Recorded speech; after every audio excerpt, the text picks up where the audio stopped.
sau đó chuyển về ngõ chợ Khâm Thiên.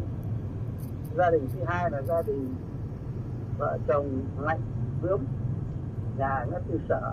Mạnh thì lái xe cho nên bị một thiếu một người Thanh Hóa làm nuôi. Sau đó hai người kết hôn với nhau. Và đến gia đình thứ ba là gia đình Trịnh Cương. Trịnh là người Hà Tĩnh, Cương thì ở Biên Hòa, Cầu Giấy. Thì Trịnh coi như là lấy vợ và lại quê vợ.